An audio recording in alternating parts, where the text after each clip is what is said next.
Boa noite a todas e a todos, sejam todos bem-vindos à Conferência Estadual da Advocacia Baiana 2021.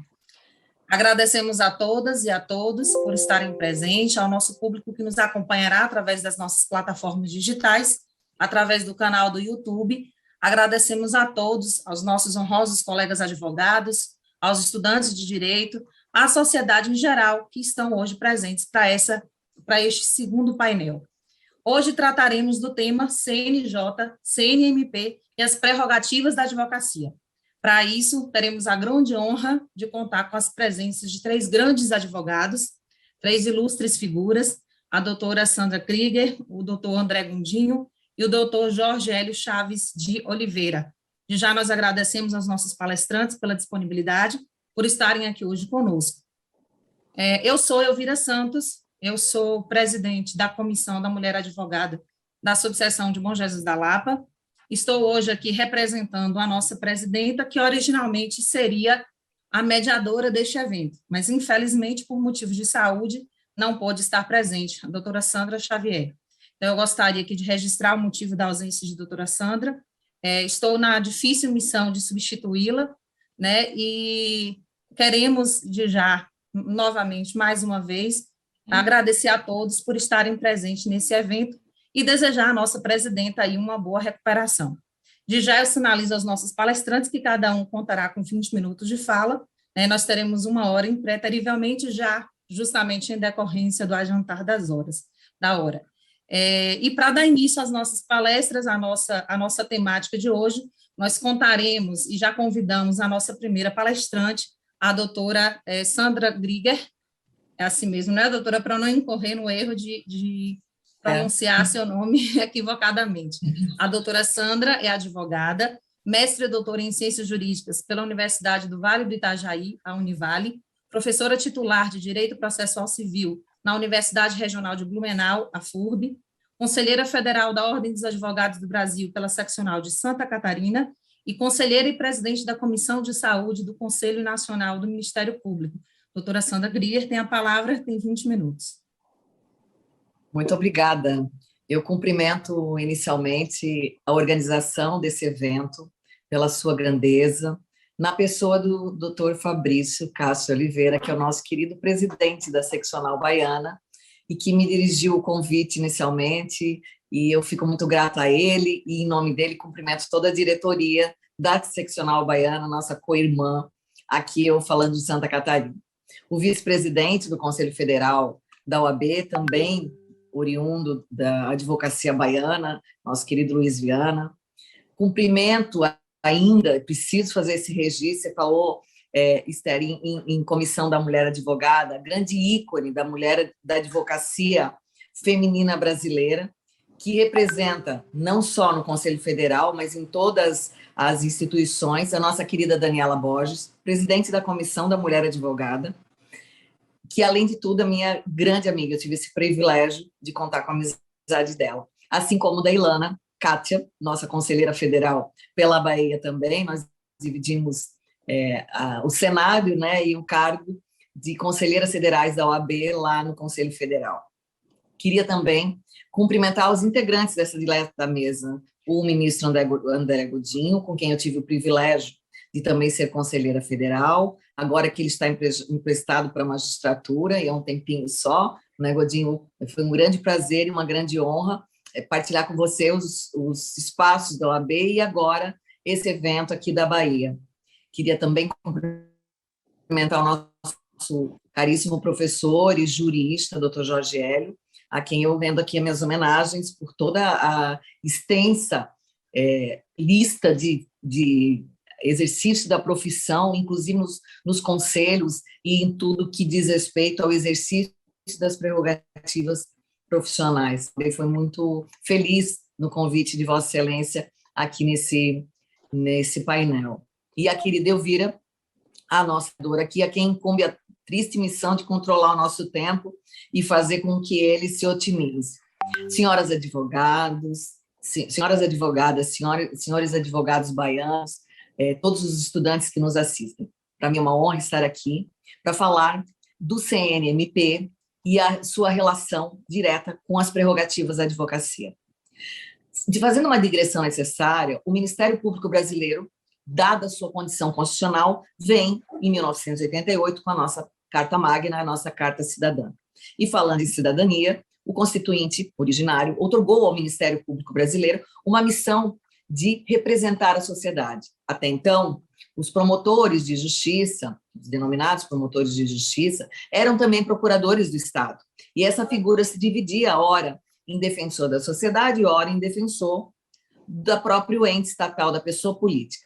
Isso foi transformado na Constituição de 88 e se deu um status constitucional numa magnitude inédita no constitucionalismo brasileiro e até em vários exemplos do mundo, e transformaram o Ministério Público, reconheceram a sua vocação de defensor da sociedade, desvinculada, portanto, essa função dos poderes institucionais do Estado, né? União, Estado-membro e município, dando-lhe uma dotação singular, que é a representação com autonomia, a titularidade da representação da sociedade e a sua independência funcional. Pois bem, dado esse caráter de importância do Ministério Público Brasileiro, o Constituinte derivado com a emenda constitucional de 2004, a emenda 45, que fez a reforma, a chamada reforma do Poder Judiciário, criou 2 organismos, o CNJ, que aqui temos um grande representante, o doutor André Godinho, e o CNMP. Esses 2 conselhos, criados pela Constituição derivada, portanto, a emenda 45 de 2004, a ele se estabeleceu uma missão, ao mesmo tempo, de fiscalização e de controle, denominado controle externo. Então, o Conselho Nacional do Ministério Público atua em prol do cidadão também, executa a fiscalização administrativa, financeira e disciplinar do Ministério Público Brasileiro em todos os seus âmbitos. Então, ao passo que preserva, por obrigação constitucional, a autonomia dos membros, ele também os fiscaliza. Formado por 14 membros, o Conselho Nacional do Ministério Público representa, e essa é a sua vocação, diversos segmentos da nossa sociedade, especialmente da área jurídica. Então, ao Conselho cabe orientar, fiscalizar todos os âmbitos do MP brasileiro, seja o MP da União, seja o Ministério Público dos Estados, seja o Ministério Público Militar ou do Trabalho. Todos os âmbitos da Constituição estão aqui sendo fiscalizados, orientados por esse organismo de controle e cúpula do Ministério Público Brasileiro. Pois bem, para o desempenho das funções de controle, o artigo 130-A da Constituição outorgou ao CNMP essa missão e compôs esse organismo uma composição mista, que deve ser integrada por representantes indicados pelo Ministério Público da União, pelos Ministérios Públicos dos Estados, pelo Poder Judiciário, pelo Poder Legislativo e 2 pela Ordem dos Advogados do Brasil. Essa escolha, na ordem, se dá por uma eleição dos conselheiros federais, o colégio de 81 conselheiros federais, que compõe o Conselho Pleno, escolhe 2 representantes da advocacia brasileira para que, lá no Conselho Nacional do Ministério Público, exerçam esse mistério. No começo, o CNMP, e tal qual Godinho, o CNJ também, tiveram como organismo de controle uma grande resistência da própria instituição jurídica nacional, do próprio sistema de justiça. Mas, ao longo desses 15 anos, agora fez 16, né, ele se consolidou como uma instituição fundamental à ordem jurídica e um inquestionável papel que pode ser aferido, inclusive, pelas matérias de cobertura jornalística e da repercussão na sociedade que as atuações do Conselho Nacional do Ministério Público se demonstram. Nesse sentido, empenho de frisar, nesse particular do que nós estamos falando aqui, que a Ordem dos Advogados do Brasil, ao designar 2 conselheiros, com mandato de 2 anos, inicialmente, e possível recondução por mais 2 apenas, traduz-se numa interessante representação também da sociedade. Porque enquanto o Ministério Público brasileiro tem essa vocação constitucional de representante da sociedade, também a Ordem, através do seu 1.300.000 advogados inscritos, exerce um papel de defensora dos direitos individuais, dos direitos da sociedade par e passo. Então, a presença da Ordem dos Advogados no CNMP assegura também uma perspectiva da sociedade, visto que a advocacia tem esse dever, tem esse mistério constitucional integrante que é do sistema de justiça. Essas vagas da advocacia, elas buscam trazer justamente pluralidade, diversidade de ideias e contribuir para aproximar o CNMP, e faz isso, aos interesses da advocacia brasileira e da cidadania que essa advocacia representa.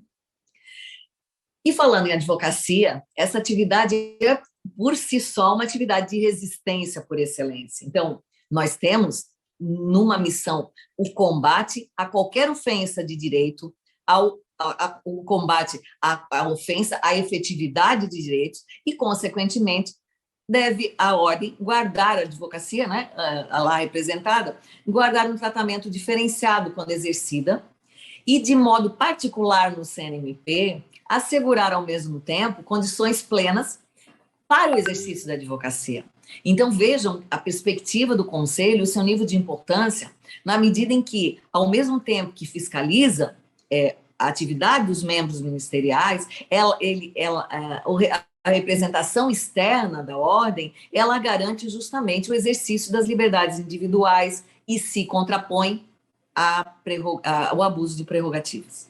Então, eu enfatizo aqui, esse é o grande destaque dessa nossa breve exposição de nós três aqui, que é justamente o papel do CNMP e do CNJ na defesa das prerrogativas do advogado. Como é que, na qualidade de integrantes do Conselho, a gente realiza essa missão, se, na verdade, lá nós somos um organismo julgador por excelência?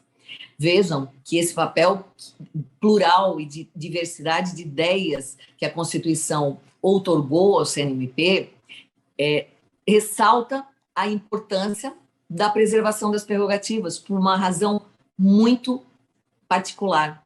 Ao preservar as prerrogativas dos advogados e advogadas, estará o Conselho preservando o direito da cidadania, o direito ao contraditório, o direito à ampla defesa.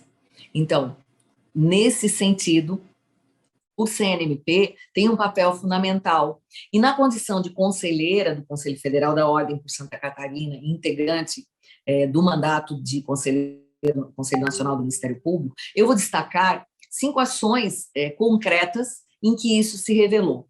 A primeira delas foi uma decisão da qual eu fui relatora no processo, né, como julgadora, que garantiu a suspensão de um ato que proibia advogados de ingressarem no GAECO do Ministério Público do Mato Grosso do Sul. Houve a edição pela promotora de justiça, que era responsável por esse organismo, né, um grupo de investigação específico, que é o GAECO, na sua essência, com atividade investigativa que deve preservar a prerrogativa do advogado por excelência, estabeleceu a organizadora, a responsável pelo grupo de investigação, por uma portaria, a impossibilidade de advogados e advogadas ingressarem nas dependências físicas do GAECO portando celular.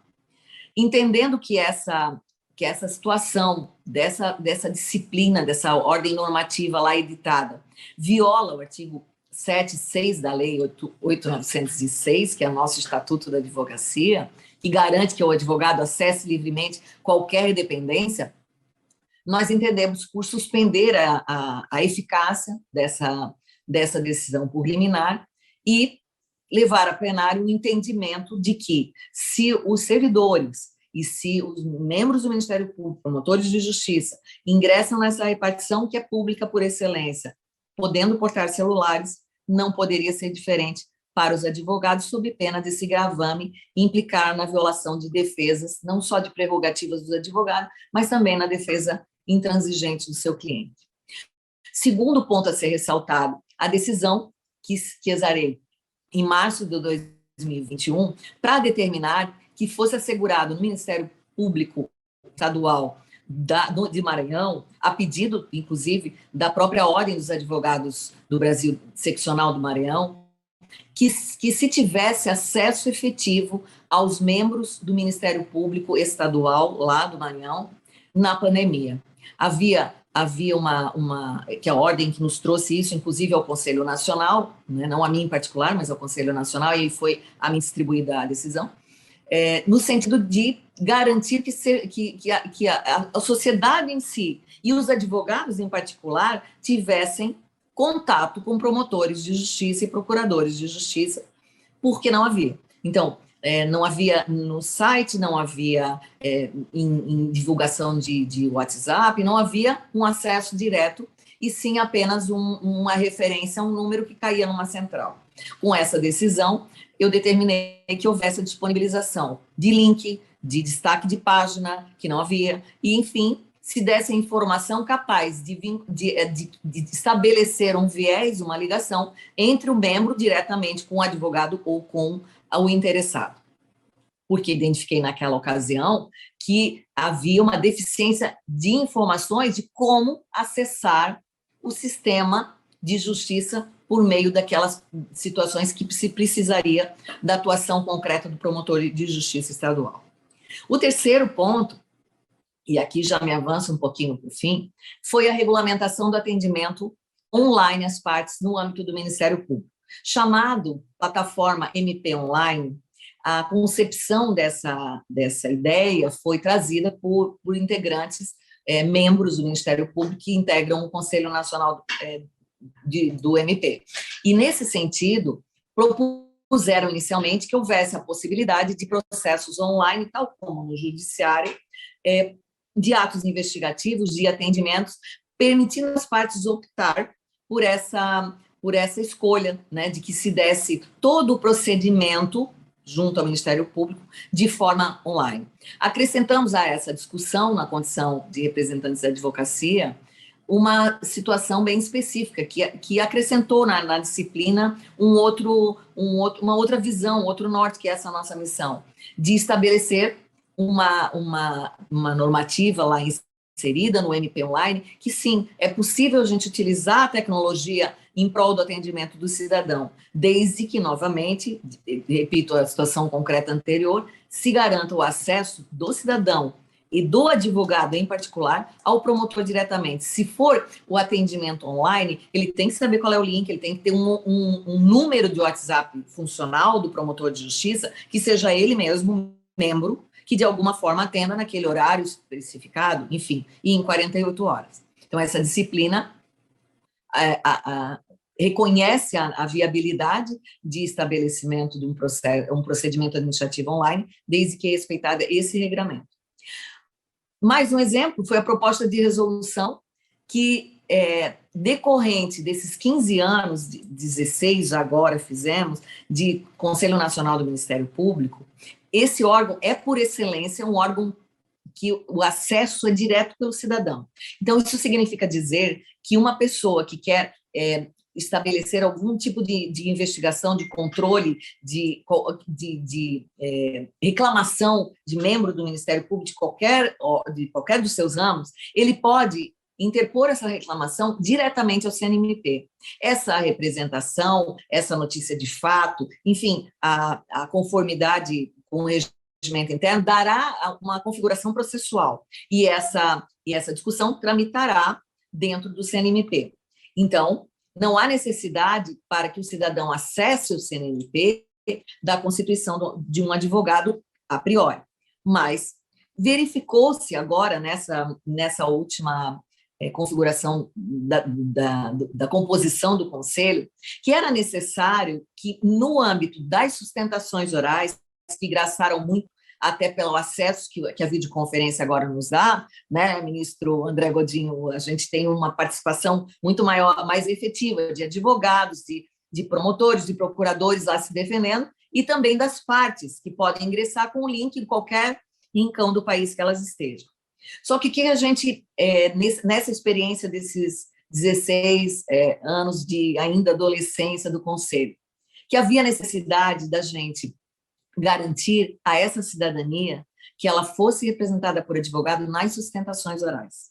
Então, se o investigado é um membro do Ministério Público, ele pode se valer da sua própria defesa. Mas quando é o cidadão que vem em uma reclamação, para que haja um equilíbrio, haja uma paridade de partes aí no julgamento do processo, se houver inscrição de sustentação oral, ela deverá ser promovida por advogado constituído, por essa parte que tem acesso indistintamente. Isso não é um contrassenso, isso não é uma maneira de inviabilizar o acesso, mas tão somente garantir que essa parte seja bem assistida num eventual julgamento que ela queira a participação por meio da manifestação oral. O que a gente verificou nesse tempo todo é que há um desequilíbrio quando a pessoa, não entendendo a dinâmica do processo, quando não tendo conhecimento do regimento interno, acaba por, de alguma forma, utilizar aqueles 10 minutos de sustentação oral de uma forma a não estabelecer aquilo que ela pretendia, não demonstrar aonde é a essência do seu direito e aquela reclamação não ter a forma do julgamento adequada. Então, vejam que sempre a gente entende que o advogado é essencial, óbvio, né? E, consequentemente, como a gente fará isso no CNMP? Por meio de normativas que estabeleçam isso. Por fim, a proposta, nesse rol exemplificativo aqui, não exaustivo, a proposta de resolução que agora apresento para que os membros do Ministério Público gravem, assim, a exemplo do que fez Godinho no CNJ, que os membros do Ministério Público tenham condições e façam isso, gravem atendimentos, oitivas, reuniões, audiências extrajudiciais, procedimentos preparatórios. Por quê?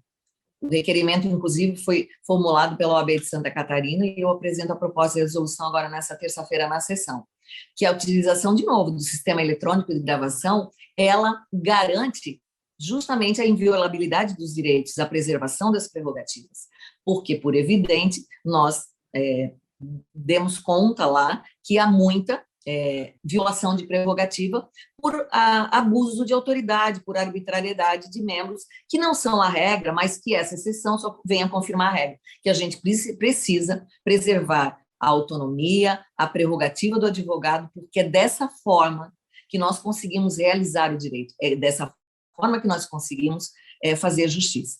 Então, como se vê, aqui, o que nós temos exercitado nesses anos em representação institucional, e faço um registro aqui, a representação institucional da Ordem nesse momento, nesse mandato, foi, pela primeira vez, exercida por duas mulheres. E somos nós, duas conselheiras federais da Ordem, que integramos na condição de conselheira nacional o Ministério Público, órgão de cúpula do Ministério Público, que exercemos esse papel representando todos os advogados e advogadas brasileiros. Então, é uma dupla honra, né? Como advogado, como exercente do mandato, e, ao mesmo tempo, como a representação feminina, né, da advocacia nacional. E somos as únicas duas mulheres. Os demais integrantes desse conselho, há advogados da Câmara dos Deputados, do Senado, mas não há mais mulheres, né? A luta é sempre, né, Daniela, que me escute aqui, pela preservação da paridade, que ainda no CNMP não há, mas que acho que nós estamos no caminho.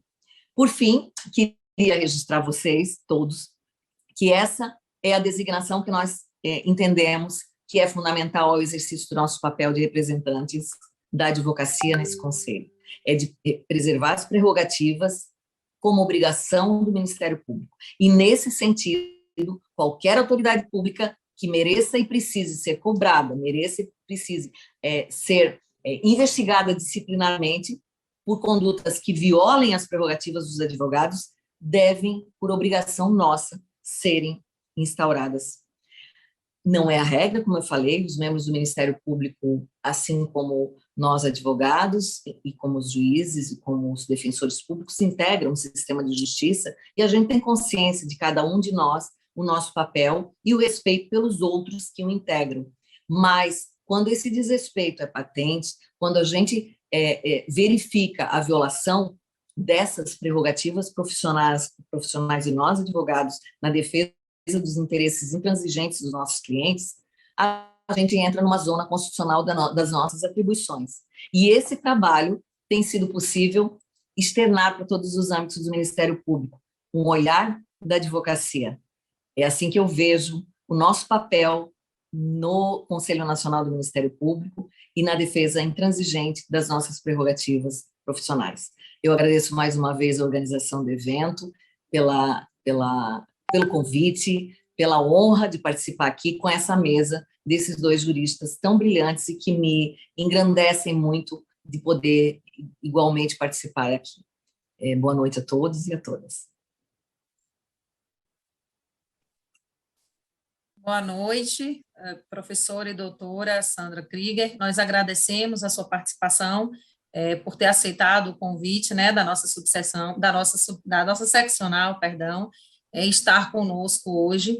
Ela, a doutora Sandra, que hoje discorreu tão bem sobre a Constituição, funções, atribuições do CNMP, é uma instituição fundamental à ordem jurídica e à participação da advocacia, enquanto principalmente representante da sociedade junto ao Conselho, em defesa principalmente das liberdades individuais e, claro, contrapondo-se, consequentemente, ao abuso das prerrogativas. Obrigada, doutora Sandra, né, ela que já se despede da gente, porque tem outro compromisso profissional agora. Então, mais uma vez, vou assistir um pouquinho só aqui, depois eu me retiro. Obrigada. Sim. E para dar continuidade, então, eu gostaria de convidar o nosso segundo palestrante, o agradável, né, o doutor Jorge Hélio Chaves de Oliveira. Ele que é professor de Direito Constitucional há 35 anos, é especialista em Direito Constitucional, mestrando em Direito Constitucional, procurador do município de Fortaleza no ano de 90 a 95, conselheiro seccional da OAB Ceará, gestão 2001-2003, presidente da Comissão de Estudos Constitucionais da OAB Ceará 2001-2003, conselheiro federal da OAB pelo Ceará em 2007-2009, conselheiro do Conselho Nacional de Justiça, representando a Ordem dos Advogados do Brasil por 2 mandatos, 2009 a 2013, atualmente integrante da Comissão Nacional de Estudos Constitucionais, vinculado ao Conselho Federal da Ordem dos Advogados do Brasil, e também consultor de História do Brasil. Ele também é advogado com escritórios em Brasília e Fortaleza. Então, eu já dou o nosso boa noite ao doutor Jorge Hélio Chaves de Oliveira e passo a palavra, concedendo 20 minutos para proferir a sua fala.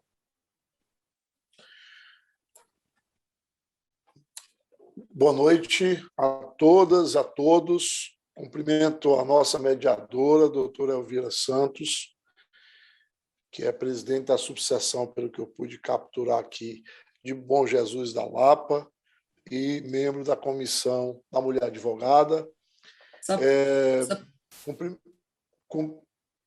Oi. Presidente da Comissão da Mulher Advogada. Só uma correção. Presidente da Não, perfeito. Presidente, eu me penitencio. Presidente da Comissão da Mulher Advogada, 2 missões extremamente importantes para a Ordem dos Advogados do Brasil, especialmente para a advocacia baiana. Eu agradeço, antes de mais nada, a seccional da Bahia, na presença do presidente Fabrício Oliveira, em cujo nome eu quero saudar os 3 conselheiros federais, incluídos os que também fazem parte do grupo como suplentes, os conselheiros seccionais, a advocacia baiana. Gostaria muito de lembrar que todas as vezes que eu venho, ainda que virtualmente, à Bahia, eu venho com muito carinho, com muita alegria no coração. A Bahia é hoje presidente de é o berço de uma grande liderança da advocacia nacional, Luiz Viana Queiroz, atualmente vice-presidente do Conselho Federal da OAB, um homem extremamente respeitado e respeitável, e que tem esse registro por parte de alguém que o conhece e conhece sua labuta pela advocacia e também como intelectual há muitos anos. há muitos anos, um homem republicano e um democrata por excelência. E nos nomes do doutor Fabrício, do doutor Luiz Viana Queiroz, eu quero saudar as advogadas e os advogados baianos uma vez mais. Gostaria de saudar a doutora Sandra Krieger, que nos brindou com uma palestra maravilhosa, com uma capacidade de síntese estupenda, com a didática ímpar e com a mulheridade admirável. Eu gostaria, conselheira, de ouvi-la mais. Inclusive, sei do seu desespero para ir para a próxima live. Não poderemos estar lá na fila do gargarejo a ouvi-la. Fique absolutamente à vontade, eu compreendo perfeitamente se tiver que ir para outro compromisso. Gostaria muito de agradecer à Vossa Excelência, ministra conselheira do Conselho Nacional do Ministério Público, um co-irmão de natureza administrativa do Conselho Nacional de Justiça, ambos gerados pela Emenda Constitucional 45, como Vossa Excelência muito bem disse. Gostaria, portanto, de parabenizá-la pela palestra e de dizer da honra de encontrá-la uma vez mais.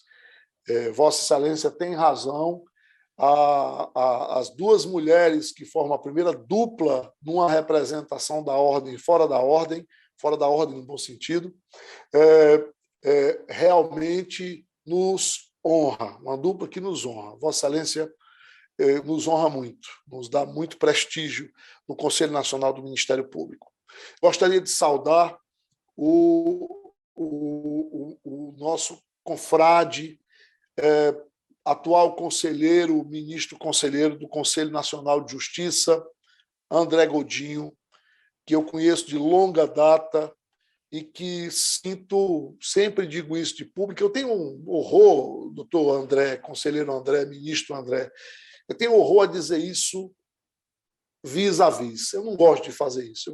Eu gosto que alguém saiba do resultado do seu trabalho. Vossa Excelência faz um trabalho discreto, tanto quanto firme, admirável, no Conselho Nacional de Justiça, como um dos nossos dois representantes lá, já em segundo mandato, para a felicidade geral. Fico muito feliz em ladeá-lo nessa mesa. Fico muito feliz. E eu começaria pelo meio ou pelo fim, doutora Elvira, se me permitir. Eu começaria lembrando que a recomendação número 70, já que o tema é o CNJ, o CNMP e as prerrogativas da advocacia, eu vou me referir mais ao CNJ, porque a ministra conselheira Sandra Krieger falou mais do CNMP, por lá está, e eu quero evitar a repetição. Mas eu queria começar pela recomendação 70 do CNJ, que diz respeito à defesa das prerrogativas da advocacia, mas eu queria que a advocacia baiana, em toto, soubesse do registro ressalvado do conselheiro André Godinho. A resolução número 70, que fala das prerrogativas da advocacia, do respeito às prerrogativas da advocacia, a bem da verdade, teve uma ressalva, porque nós temos hoje uma recomendação. Quando o ato normativo deveria ser, e apenas, salvo melhor juízo, o conselheiro André Godinho fez essa ressalva no seu voto, deveria ser uma resolução. Uma resolução é um ato normativo, força material de lei ordinária, é ditada no âmbito de suas competências pelo Conselho Nacional de Justiça. Vou repetir, tem a mesma estatura hierárquica da lei ordinária, de uma lei federal ordinária. Mesma estatura. Materialmente, é lei ordinária. E a resolução, portanto, tem uma força cogente, obrigatória, vinculante, maior do que a recomendação. É como se a resolução fosse uma ordem e a recomendação um conselho. É como se a resolução fosse uma determinação e a recomendação uma orientação, uma sugestão. É claro que o Conselho, ao ter uma recomendação sua não observada, pode chamar o feito caso a caso, ou genericamente, às favas. Né? Ou melhor, mandar às favas e chamar o feito à ordem. Os atos mal feitos. É evidente. Eu acho que deveria ser uma resolução para que as prerrogativas do advogado, da advogada, fossem respeitadas segundo a estatura constitucional que possuem as inviolabilidades da advocacia, como postulado constitucional no artigo 133, tão sabido de nós todos, nos estritos limites deste exercício na forma da lei. Claro. E a lei é uma lei federal, o Estatuto da Advocacia e da OAB. Outra coisa importante que eu quero registrar, eu vou fazer recortes, porque são tantas coisas a falar, doutora Elvira, e colegas advogadas e advogados. Eu vou fazer recortes, eu vou trazer manchetes para que esses retalhos caibam no nosso tempo. Outro recorte que eu faço é esse. O Estatuto da Advocacia e da OAB é uma lei federal. Não é uma lei para os advogados, mas que trata dos advogados. No artigo 7º, trata das suas prerrogativas. E convenhamos, trata-se de uma das normas positivas do ordenamento jurídico nacional menos aplicáveis. Ou melhor, mais aplicáveis, menos aplicadas. E é fundamental que se debata isso mais profundamente do que já se vem debatendo. As prerrogativas da advocacia, embora formalmente, embora no país das notas oficiais, embora nos normativos formais e nas entrevistas diante de câmeras ligadas, funcione muito bem, ainda claudica. Falo dos advogados menos favorecidos, os menos famosos, os de banca menos favorecida, a maioria da advocacia nacional. A grande maioria não recebe no exercício do seu labor advocatício a incidência do artigo 7º do Estatuto da OAB, que, embora tenha este nome, eu discordo desse nome. Estatuto da Advocacia e da OAB parece que é uma coisa só para nós, como se fosse um regimento interno de um clubinho. E não é disso que se cuida. É uma lei federal. Basta ler o artigo 7º do Estatuto da OAB, quem é advogada, quem é advogado da militância diuturna, para cair na risada, mas um riso nervoso, um riso triste, um riso irônico, a significar a não incidência da norma, do normativo que trata das prerrogativas advocatícias na sua totalidade e com normalidade.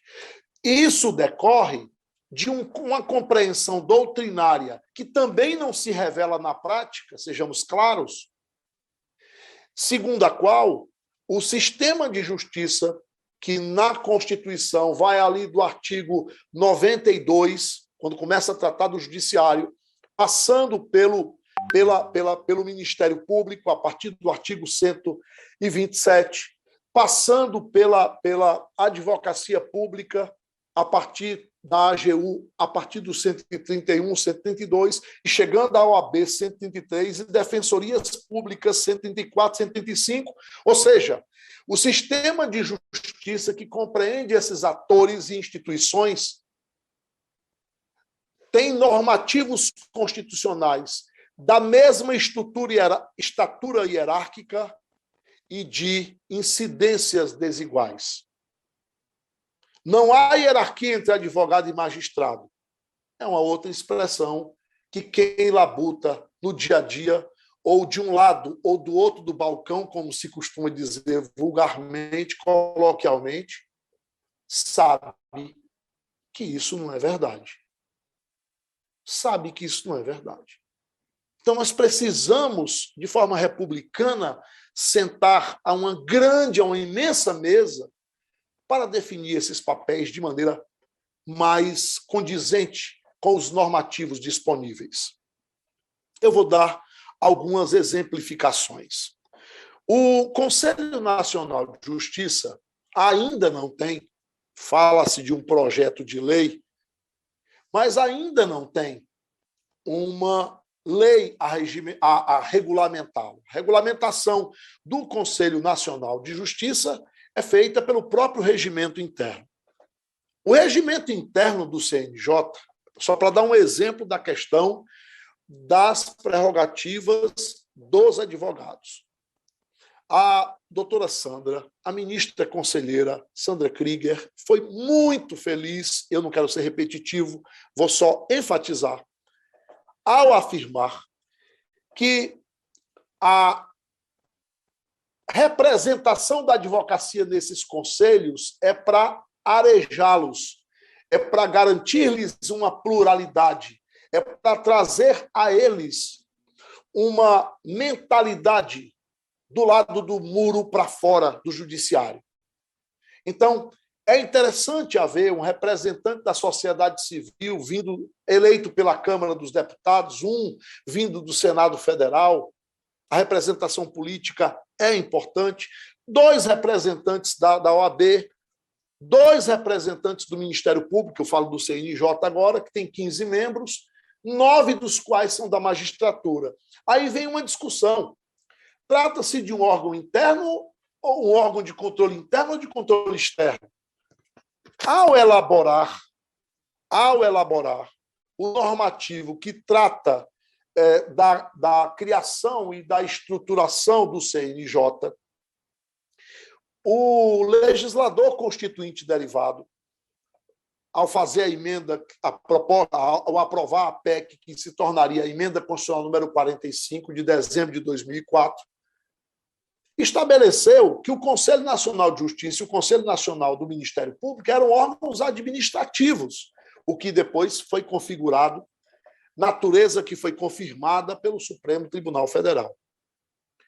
Acontece que o Conselho Nacional de Justiça, eu queria fazer esta ressalva, o Conselho Nacional de Justiça, ele é órgão do Poder Judiciário, eu diria um órgão atípico, impróprio do Poder Judiciário. Está lá no artigo 92, inciso 1A.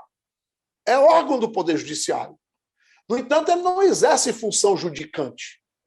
Já o CNMP, no 130A, foi incluído lá, foi criado o artigo 130A com o CNMP, na referida emenda 45, o CNMP não integra o Ministério Público. Não integra.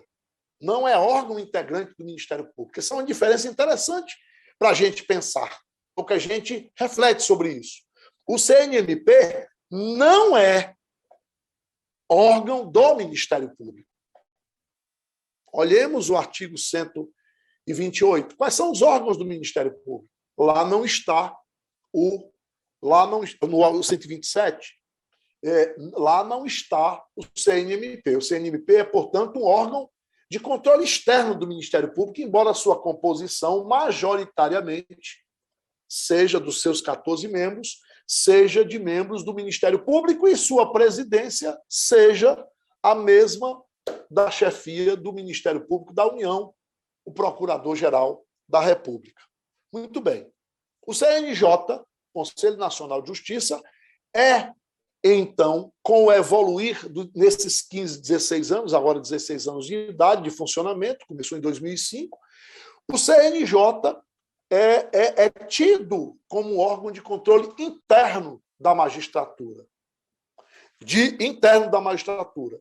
E está a assegurar as prerrogativas da magistratura, é um órgão de coordenação, de planejamento, de programação da magistratura e de debate sobre o bom exercício da magistratura. E não existe isso em busca da justiça se todos os atores não forem contemplados devidamente.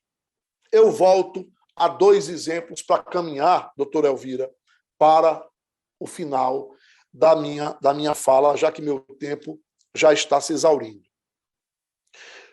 O artigo que deverá, se for aprovado o projeto de lei que acaba de ser gestado, talvez o conselheiro André Godinho trate mais disso, mas o regimento interno vigente, artigo 125, ele diz 2 coisas que são muito importantes para o advogado. O advogado que vai para o CNJ, leia o regimento interno. Advogada que vai para o CNJ, leia o regimento interno para compreender que peças pode manusear, como é que pode se dirigir ao Conselho Nacional da Magistratura, o Conselho Nacional de Justiça, o nome ODR. Pois bem, o que é que está escrito lá? Está escrito que haverá sustentação oral em todos os feitos, mas não há sustentação oral nos recursos administrativos. Nós lutamos muito, enquanto representantes da ordem, para que houvesse uma reforma e se acabasse com isso. Ou seja, se adentrar o CNJ com uma representação, qualquer que seja o feito, um pedido de providências, uma consulta, um PCA, o que seja, uma reclamação por excesso de prazo, uma reclamação para garantia das decisões, entrou-se com um procedimento no CNJ. Se o relator decidir monocraticamente, o recurso para o plenário inviabiliza a sustentação oral do advogado. Eu entendo que isso fira de morte as prerrogativas do advogado e penso que num futuro, espero que breve, isso seja reformado. Quando o relator não quer que os advogados se manifestem em sustentação oral, ele toma uma decisão monocrática, porque havendo recurso administrativo para o plenário por uma das partes, não haverá sustentação oral, nunca vamos ter que nos acostar aos memoriais, aos embargos auriculares junto a cada conselheiro. Penúltimo exemplo para concluir. Estabelecimento de obrigatoriedade de advogado se submeter a detetor de metais na entrada de fórum, como aconteceu na seção judiciária de Vitória, na Justiça Federal de Vitória, estivemos lá na época, e os advogados se submetiam a isso, mas serventuários, membros do MP e magistrados não. O que é republicano? É que todos se submetam a detector de metal. Onde há detector de metal é para segurança geral. Não pode haver essa seletividade.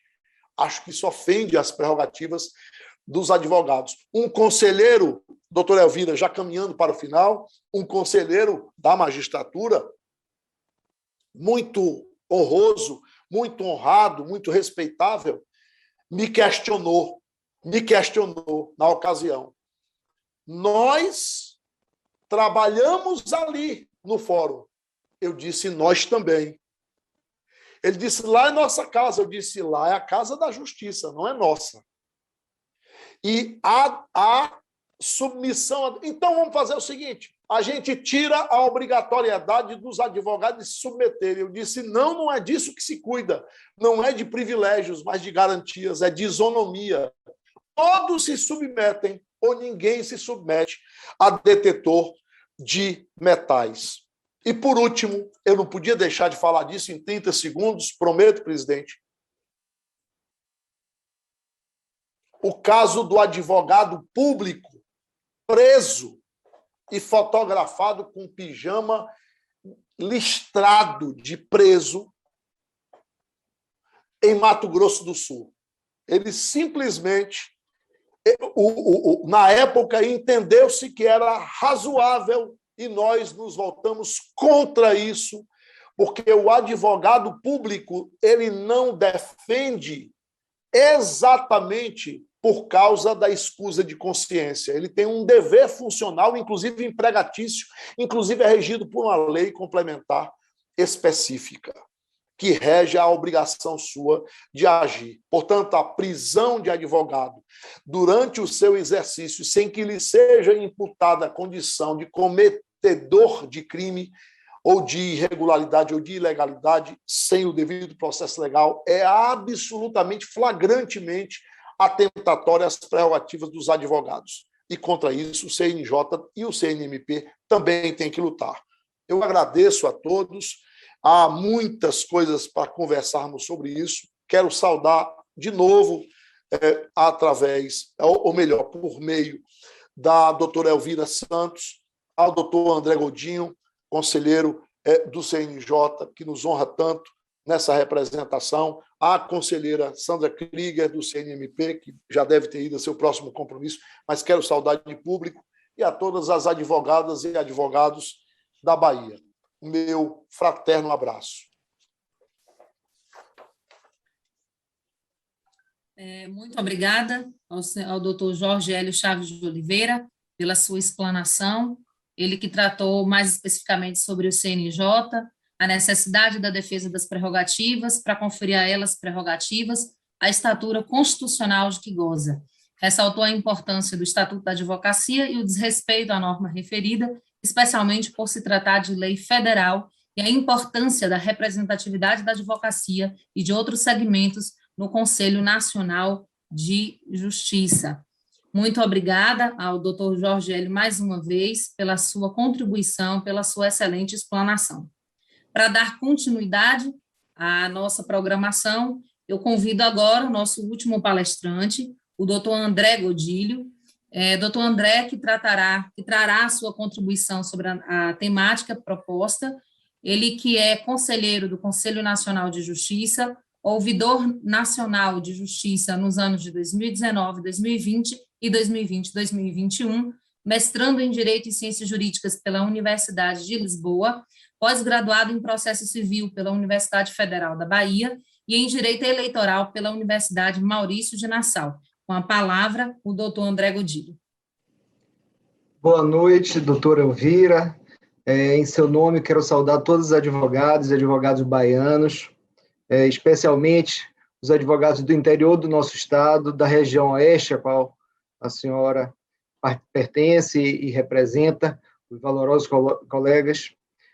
Dizer da minha alegria, naturalmente, de estar participando de uma conferência da advocacia e do quanto essa alegria é redobrada por ser uma conferência do meu estado da Bahia. Como disse mais cedo, antes da palestra aqui para os demais palestrantes, estive mais cedo acompanhando lá no próprio Centro de Convenções a abertura do evento, a oportunidade que pude abraçar nosso presidente Fabrício Castro, a quem eu devo aqui fazer o registro de que certamente é um dos mais presentes presidentes de seccionais no Conselho Nacional de Justiça, não por ser um grande litigante, mas por ser um grande advogado da advocacia baiana, um advogado que acompanha todos os procedimentos que estão em tramitação naquela casa, que sempre leva a sua contribuição, que procura dialogar com cada conselheiro. Então, é justo fazer um reconhecimento ao trabalho de Fabrício em prol de toda a advocacia baiana. Da mesma forma, a sua diretoria, na qual temos a alegria de ter Ana Patrícia como vice-presidente, Marilda, Hermes Hilarião, Maurício Li, todos queridos amigos que se empenham, se dedicam para uma OAB Bahia mais forte e mais atuante, que faça jus ao legado de trabalho de Luiz Viana, que organizou este grupo, e muito mais tem feito pela advocacia brasileira na vice-presidência do Conselho Federal da Ordem. Por fim, mas sem ser menos importante, fazer um registro muito especial aos demais integrantes da mesa, doutora Sandra Krieger, com quem tive realmente a felicidade de ser conselheiro federal da OAB, e com quem tive também o prazer, o privilégio de caminhar pelos corredores do Senado Federal, na época que fui indicado para o CNJ para recondução, ela foi indicada agora para o CNMP. Então, fizemos essa peregrinação e a oportunidade que dialogamos com diversos senadores e pudemos ainda mais conhecer nossos pontos de vista sobre diversas matérias nessas reuniões. Por fim, fazer uma saudação, agradecer a generosidade, a gentileza de Jorge Hélio. Estava vendo hoje, Jorge, coincidentemente, que em 4 de agosto de 2017, você estava aqui na Bahia, na Conferência Estadual da OAB, que realizamos ali no Hotel Ish, no Hotel da Bahia, ali no Campo Grande. Já se vão alguns anos desse evento, mas o celular me lembrou isso. Você é um querido amigo, é uma referência para mim, temos naturalmente maneiras, estilos diferentes, com muito menos brilho e oratória do que Vossa Excelência, mas sempre tive uma admiração extraordinária pela forma combativa e firme que desempenhou seu papel no Conselho Nacional de Justiça. Quero deixar em tom de público aqui a minha profunda admiração por sua atuação no Conselho Nacional de Justiça e nas causas que defende hoje ao retornar para a advocacia, sempre com a mesma sobriedade, com a mesma inteligência e perspicácia que nos orgulha a todos.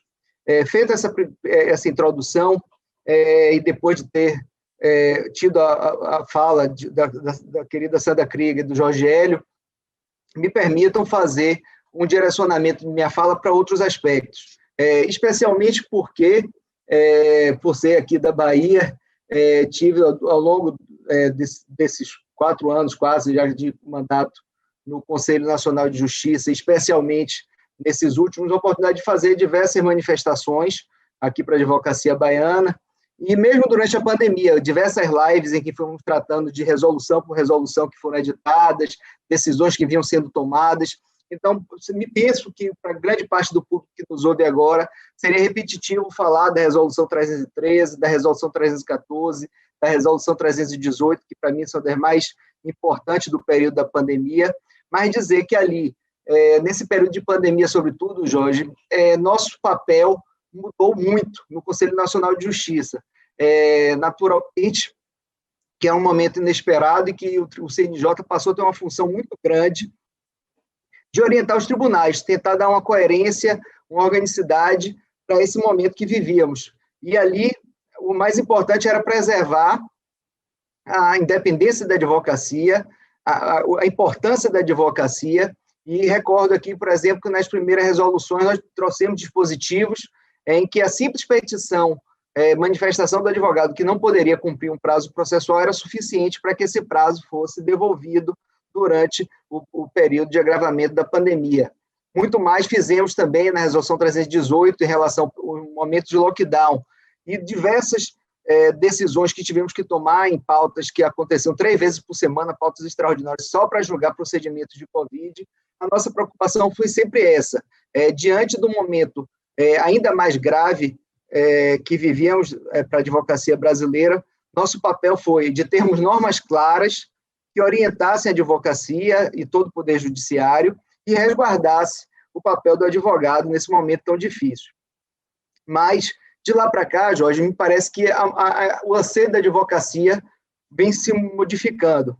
Vem se modificando porque essa pandemia não durou 40 dias, né, o período de quarentena que imaginávamos que ficaríamos com um período de reclusão maior. Já são mais de 1 ano e meio, talvez, caminhando nesse período pandêmico, e a advocacia precisa, por todos os motivos, ver seus efeitos tramitando. Temos situações extremas, como no Rio Grande do Sul, em que a maioria dos processos ainda estão em autos físicos, e nesse contexto foi fundamental o planejamento estratégico do Conselho Nacional de Justiça, em otimizar a digitalização de processos em todo o país, que foi o que permitiu que, nesse período, pudéssemos, pelo menos, ter a tramitação, ainda que minorada em alguns aspectos, mas possível, pelo menos, a tramitação dos feitos eletrônicos. Mas, de lá para cá, como eu disse, novas demandas vieram. Nós tivemos que trabalhar sobre a Resolução 322, que foi de retomada, mas dela eu quero falar um pouco mais à frente, mas de lá para cá tratamos de outras resoluções de aspectos pontuais, como a Resolução 341. Aqui eu tive assim, uma atuação muito forte nessa resolução, que foi a que determina que todos os tribunais disponham de salas para oitiva de depoimentos pessoais e de testemunhais. Então, todos os fóruns, para poder viabilizar a incomunicabilidade de testemunhas e garantias de direito da prova, passaram a ter a obrigação de dispor de salas, preferencialmente no andar térreo, para que essas audiências de instrução pudessem ocorrer sem que fosse, aliás, desde a Resolução 314 tinha essa vedação, a obrigação do advogado levar as partes e testemunhas para o seu escritório para poder viabilizar a realização do ato processual. Isso foi vedado pela Resolução 314 e a 341, como eu disse, atendendo ao anseio da advocacia, nós conseguimos aprovar e isso passou a ser obrigatório. Mais na frente também tivemos a Resolução 94, a Recomendação 94, 2021, que garantiu à advocacia o direito de gravar os atos processuais. Recordo que foram feitos em Santa Catarina, que isso veio à discussão, e se passou, a partir daí, ser obrigatório que os advogados tenham o direito de gravar esses atos processuais para que venha se dirimir qualquer dúvida sobre a prova que ali foi produzida. Inclusive, o PJE tem um dispositivo que isso torna viável, sem maiores dificuldades. Essa funcionalidade garante, portanto, a gravação dos atos processuais. De lá para cá, nós tivemos uma marca da gestão do presidente Fux, um incremento da Justiça 4.0, os balcões virtuais, e ainda assim nós tivemos uma preocupação muito grande, trabalhamos também para que nessa resolução 398, no artigo 1º, fosse inserido o parágrafo 2º, que fala que o advogado, querendo ser atendido no balcão virtual, ele tem o direito de registrar no sistema esse pedido de atendimento, o atendimento tem que ocorrer aí até 48 horas depois, salvo situação de urgência que demande um prazo ainda mais curto. Mas percebam que é uma adaptação necessária para o momento que vivemos, em que o atendimento ficou muito mais prejudicado, essa possibilidade de termos um mecanismo no próprio sistema eletrônico do tribunal para que garanta esse atendimento, para que se torne visível o tempo de demora em que esse atendimento efetivamente ocorrer. Como eu disse, o momento prescinde agora de uma nova orientação. E a Resolução 322 de 2020 foi a resolução que pensamos para a retomada, considerando os momentos pandêmicos diferentes em cada estado da federação. Ali, nós estabelecemos regras mínimas, para a retomada dos serviços presenciais, retomada gradual e sistematizada, sugestão de que fossem feitas etapas de retomada de acordo com os critérios que a Agência Nacional de Saúde, a Secretaria de Saúde dos estados e dos municípios, o Ministério da Saúde, enfim, considerando as peculiaridades locais, pudessem ser feitas essas etapas, digamos, de retomada. Ali estabelecemos expressamente que a direção do tribunal deveria necessariamente ouvir a OAB, o Ministério Público, a Defensoria, nesse processo de entendimento para que pudesse haver avanços de acordo com as necessidades. Como estamos aqui no evento da Bahia, dizer que agora, bem recente, o Tribunal de Justiça da Bahia publicou o ato conjunto 20, que trata da retomada dos prazos dos processos físicos, a partir agora do último dia 2 de agosto, prevê a possibilidade de audiências que não possam ocorrer de modo presencial ou de modo virtual, que ocorram de modo presencial, estabelece ali que as turmas recursais e a segunda instância realize as audiências ainda por meio de videoconferência. O TRT da quinta região aqui também, da Bahia, teve o ato conjunto 12 de 2020, que trata da situação dos fóruns aqui da região metropolitana de Salvador, com a previsão de retomada a partir do dia 16/8, com 30% do efetivo de servidores, prevê que as sessões de julgamento ocorram apenas de modo virtual, telepresencial, e, por fim, o TRF1, que tem jurisdição sobre o Estado da Bahia também, tem uma resolução consolidada, que é 10.4681/82 de 2020, que estabelece também a retomada de processos físicos em diversas unidades judiciárias. Mas isso é pouco. É pouco porque, Jorge, a advocacia não aguenta mais não ter acesso ao fórum para despachar seus processos. É a hora, me parece, de forma muito firme e segura. Tive, inclusive, hoje uma conversa, na verdade, o fechamento de uma conversa que começamos ontem com o presidente Fux e com o secretário Walter Schurenker do CNJ, no sentido de oficiar todos os tribunais brasileiros, e vou fazer isso ainda essa semana, oficiar todos os tribunais brasileiros, pedindo que encaminhem para o CNJ seus planos de retomada, que informem se estão tendo atendimento presencial nos fóruns, que informem se estão realizando as audiências e sessões de julgamento de forma presencial ou híbrida, e aí eu quero fazer uma justiça ao Conselho Nacional de Justiça, que desde o mês de junho temos realizado todas as sessões, novamente no plenário, com a possibilidade de alguns conselheiros, tem cerca de 3, 4 conselheiros que, por questões de estar em grupo de risco, não terem tomado as 2 doses de vacina, preferem fazer por videoconferência, mas a ampla maioria dos conselheiros vão ao plenário. Da mesma forma, os advogados que querem fazer sustentação têm acesso ao plenário do Conselho Nacional de Justiça, se tem um processo pautado, e garante também que aqueles advogados que não possam ir a Brasília façam suas sustentações por videoconferência. Ou seja, é um sistema híbrido que tem acontecido de forma absolutamente segura, desde o mês de junho, desde o início do mês de junho, todas as sessões plenárias foram realizadas desta forma, não houve nenhum caso de contaminação, naturalmente todos já tomamos as doses de vacina que pudemos, de acordo com a nossa faixa etária, fazemos regularmente os exames para poder aferir se tem alguém contaminado, retirada a pressão arterial, utilizado aqueles separadores de acrílico entre os conselheiros, enfim, há um distanciamento entre as poltronas do auditório, todos os cuidados básicos têm sido tomados. Mas, da mesma forma que o Conselho Nacional de Justiça tem feito, me parece que os tribunais de todo o país precisam pensar nisso também. Nós temos um caminho muito claro, ao meu sentir, Jorge, e demais colegas de todo o Estado falam sempre referência a Jorge, como eu disse, é um referencial para mim na atuação de conselheiro do Conselho Nacional de Justiça. É atrelar a dados objetivos. Ou nós vamos pensar que a evolução dessas etapas de retomada estarão atreladas à diminuição de casos, e aí eu preciso dizer que apenas 5 estados da federação, neste momento, têm números crescentes de casos novos de Covid. Nós temos todas as demais unidades federativas com números estáveis ou regredindo dia a dia, isso é realidade para todos que acompanham esse quadro do Covid do Brasil. Ou nós vamos atrelar a dados de vacinação, e nós temos um número crescente também da população imunizada. Totalmente imunizada já são cerca de 20% da população brasileira, que tomaram a dose única ou as 2 doses, de acordo com a faixa etária.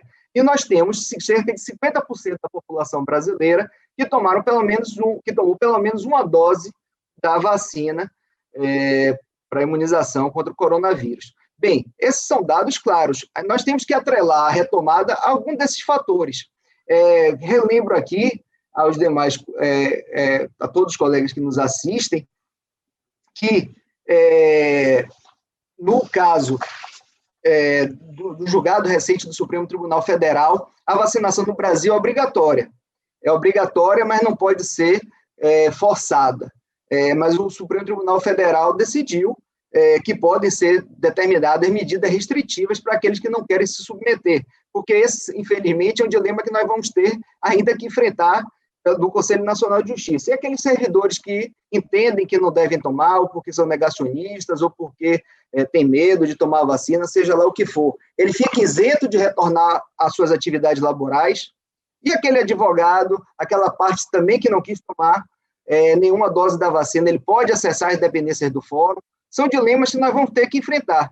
Mas, como eu disse, vamos fazer essa triagem com todos os tribunais e tenho certeza, pelo sentimento comum dos conselheiros, pela liderança do presidente Fux, que em breve teremos uma resolução mais atrelada a dados objetivos para essa retomada. Eu, como disse, tenho a mais firme convicção de que é necessário, é imprescindível que todos os tribunais brasileiros estejam com suas portas abertas à cidadania e à advocacia brasileira. Nós não vamos medir esforços para trabalhar nesse sentido e construir todos os caminhos que forem necessários. Nossa estimada mediadora, doutora Elvira, sinaliza que nosso tempo aqui já está se encerrando e compreendendo, inclusive, que todos que nos assistem fazem um esforço hercúleo pelo horário de estarem ainda nos acompanhando. Eu queria aqui trazer um trecho de um livro que eu não sei se tiveram a oportunidade de ler. Torto Arado, de um conterrâneo nosso baiano, Itamar Vieira Júnior. Aliás, foi uma sugestão de leitura no jantar que tive, muito prazeroso, em Brasília, com o conselheiro Gustavo Amorim e com o nosso Luiz Viana, que sugeriram a leitura desse livro. E entre os voos, eu sempre escolho alguns livros para poder aproveitar e ir fazendo a leitura. Esse livro trata da situação da comunidade pós-escravidão da Chapada, Diamantina, especialmente. E ele fala, tem um trecho que, para mim, é quase um canto do povo baiano que vive sob essas condições mais precárias, comunidades rurais. Ele diz: era medo de que não gostassem de você, do que fazia, que não gostassem do seu cheiro, do seu cabelo, da sua cor, que não gostassem de seus filhos, das cantigas da nossa irmandade. Aonde quer que fôssemos, encontrávamos um parente, nunca estávamos sós. Quando não éramos parentes, nos fazíamos parentes. Foi a nossa valência poder se adaptar, poder construir essa irmandade, mesmo sendo alvo de vigilância dos que queriam nos enfraquecer. E aí eu digo a todos vocês, queridos colegas, independente de diferenças, independente de posicionamentos políticos, enfim, independente de qualquer outros fatores que poderiam, em tese, nos desagregar, vamos sempre permanecer unidos, dialogando sempre, construindo sempre uma advocacia independente e altiva. Contem sempre com esse colega que está com muita honra servindo a advocacia baiana e brasileira no Conselho Nacional de Justiça. Muito obrigado a todos.